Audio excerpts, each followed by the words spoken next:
Hi guys! Welcome back to my YouTube channel. Gusto ko lang guys mag-share sa aking experience about sa pills. Kasi, syempre before ako gumamit ng pills, nagsisearch din ako kung ano yung maganda. And gusto kong na-try yung Dayan kasi marami talagang mga benefits sa kanya na nagustuhan ko guys. Kaya gusto ko siyang matry. Yun muna ang aking isi-share about sa Dayan. Kasi yun ang una kong tinake talaga nung nag-try ako mag-pills. Kasi si Mr. kasi overseas, so 1 month lang siya pag nagbakasyon dito, so hindi pa ako ready na mabuntis. Kaya ano muna, kasi ang hirap guys, kasi baby pa talaga to si Bunso, talagang ang hirap, tapos buntis ka naman. Na experience ko na halos 1 year lang ang ano nila, kaya ang hirap talaga na masundan agad. So kaya tinry ko yung Dayan. So ang epekto talaga sa akin guys is grabe talaga siya. First 2 weeks okay naman, nag-ano ako agad, nag-spotting, ganun. So aware naman ako sa ano niya, yung mga side effects na pwede kang mahilo, mga ganyan, so maraming mga ganun, di ba, yung mga sinasabi nila sa ano, sa mga side effects sa pills. So yun nga guys, mga 3 weeks talaga, ano na siya, yung parang ano na ako, yung parang naglalaway na parang nandidiri, parang ako naglilihi, yung nandidiri ka na parang wala kang ganang kumain. Pero napapansin ko guys na yung aking tiyan ay malaki, lumalaki talaga siya, na parang rireglahin ako ganun. Kasi pag malapit na ako magregla, alam ko, lumalaki yung tiyan ko eh. Puson pala, puson. Pero parang halos buong tiyan ko na yung lumalaki.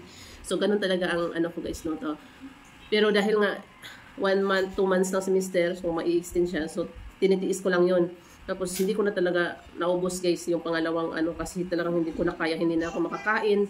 Talagang, parang happy talaga yung, pero imbis na pumayat ako, parang ang laki na pa rin naman ng tiyan ko. Kaya sabi ko parang pangit ng epekto sa akin ito. At saka hindi naman ako bumublooming. Parang ganun pa rin yung mukha ko. So, ayun, tinigil ko siya. Mga 1 week na yan. 1 week before, sabi ko bahala na nga lang kung ano, buntis ako. So, hindi naman kasi nirigla din ako nung tinigil ko siya. So, ano na, after ano naman, so nung bumalik ulit si Mr. Dahil ayaw ko na sa Dayan, dahil hindi ko na nga naubos yung, ano, yung pangalawang box na binili ko. Nag-try naman ako ulit guys ng Trust. So Trust na naman yung inano ko. Yung Trust pills, okay lang siya. Parang wala akong masyadong napapansin. Maliban talaga, lumalaki talaga yung tiyan ko guys ng first few weeks. So ganun pa rin yun. Ano, yung tinitake ko siya. Parang okay lang, normal lang yung galaw-galaw ko. Wala namang masakit na ulo. Kasi yung iba nakakaramdam ng masakit ng ulo. Kaya lang guys, nung malapit ko na maubos yung isang tab, parang nakakaramdam ako ng bigla na lang akong nahihilo. Tapos ganyan, ba't ganun? Bigla na lang talaga akong mahihilo guys. So sinisearch ko sa ano. So para siyang vertigo. Sabi ko lang, may vertigo na ako. So iniisip ko, vertigo lang yun.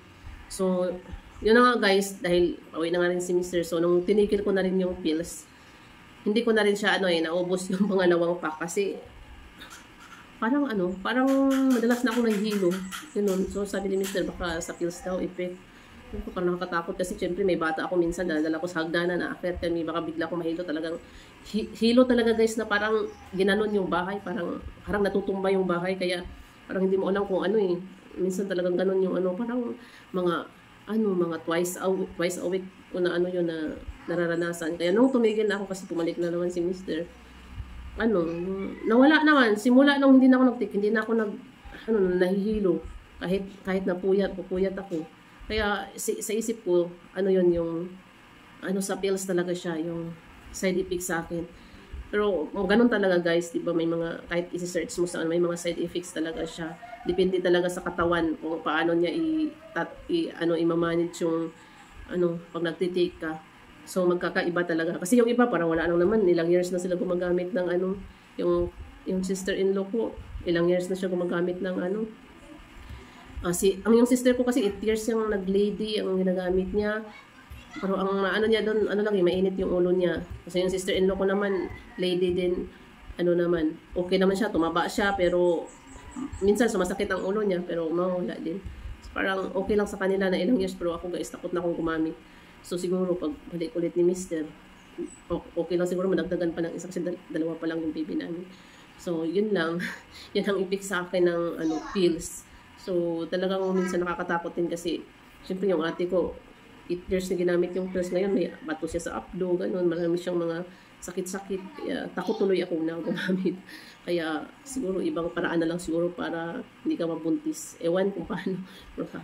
May mga paraan naman siguro para ano eh. Kasi ang hirap din na mabuntis ka na mabuntis kasi hindi rin madali yung mabuntis eh.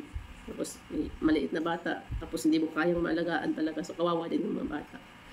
Ayun, yun lang. Yun lang guys. Ay, yun lang mga mami sa aking ma-share. Yun lang ako, ang aking experience sa pills na yan. Sa Dayan 35 at saka sa Trust pills. May mga side effects talaga sa akin. Yun lang. Bye-bye. Thank you for watching.